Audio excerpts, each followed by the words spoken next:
থেকে আইএসএফ এর নামক শেকড় উপড়ে ফেলার হুঁশিয়ারি শওকত মোল্লার। ঘটনার সূত্রপাত গত 3 দিন আগে ভাঙড় মেলা মাঠে ইফতার মজলিসে যোগ দেওয়ার পথে তৃণমূলের এক পঞ্চায়েত সদস্য আইএসএফ কর্মীদের হাতে আক্রান্ত হন। আজ ক্যানিংয়ের পূর্ব বিধায়ক ও ভাঙড়ের পর্যবেক্ষক শওকত মোল্লা আহত পঞ্চায়েত সদস্যের বাড়িতে যান। কর্মীদের উদ্দেশ্যে শওকত মোল্লা বলেন, আমরা গণতান্ত্রিকভাবে লড়াই করব, চোর খাবো, চোর মারবো না। কিন্তু তিনি জানান তৃণমূল কর্মীদের মাথা ঠান্ডা রেখে কাজ করতে হবে এবং গণতান্ত্রিকভাবে আইএসএফ এর শেকড় উপড়ে ফেলতে হবে। বিধায়ক তৃণমূল কর্মীদের রাজনৈতিকভাবে শক্তিশালী হয়ে আইএসএফকে মোকাবিলা করার পরামর্শ দেন এবং সংঘাতে না জড়ানোর নির্দেশ দেন। ভাঙড়ের রাজনৈতিক পরিস্থিতি উত্তপ্ত হলেও বিধায়ক শওকত মোল্লা দলীয় কর্মীদের শান্ত থাকার বার্তা দিয়েছেন এবং গণতান্ত্রিক পথে আইএসএফকে পরাজিত করার আহ্বান জানিয়েছেন। আমি বললাম না, মাথা ঠান্ডা করে আমাদেরকে রাজনীতি করতে হবে, ওই সমাজ বিরোধীদের ফাঁদে পা দিলে হবে না। চার পয়সার সমাজ বিরোধীরা তারা আমাদের কর্মীদের উপর আক্রমণ করছে, যাদের লজ্জা নেই। 42,000 ভোটে আমরা জিতলাম অত লোকসভা নির্বাচনে কমাস আগে, তারপরেও এরা হচ্ছে নাক কাটা একেবারে হনুমানের মতো এখনো বলছে আমরা ভোটে জিতব।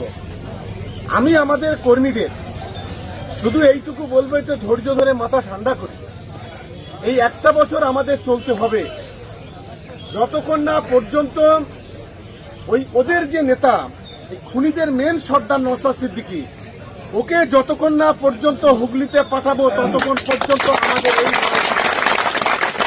আমাদের কর্মীদের মার খাবো আমরা, কিন্তু আমরা পাল্টা মারবো না। ভাঙড়ের মানুষ বুঝতে পেরেছে যে এই খুনের নায়ক হচ্ছে এই নওশাদ। হুগলি থেকে উস্কানি দিয়ে এখানকার মানুষের মধ্যে কিভাবে রক্তের হোলি খেলা করা যায়, কিভাবে বিভাজন তৈরি করা যায়, কিভাবে দাঙ্গা বাঁধানো যায়। দেখুন, গত 3 দিন আগে যে আমাদের ইফতারের মজলিস ছিল, যখন ইফতার করতে আসছিল তখন এই আইএসএফ আশ্রিত সমাজ বিরোধীরা তারা আমাদের ওই এলাকার নেতা তৃণমূল কংগ্রেসের এবং তার ওয়াইফ আইজেল মোল্লা, তার ওয়াইফ পঞ্চায়েতের সদস্য, তার উপরে আক্রমণ করে গুলি বোমা বন্দুক নিয়ে। তার একটা চোখ এখনও পর্যন্ত দেখা পাচ্ছে না। কয়েকদিন হসপিটালে থাকার পর সে বাড়ি ফিরেছে। তাকে আজকে দেখতে গেলাম, প্রায় কয়েক হাজার মানুষ এখানে উপস্থিত ছিল। আমরা এই পরিবারের পাশে আছি।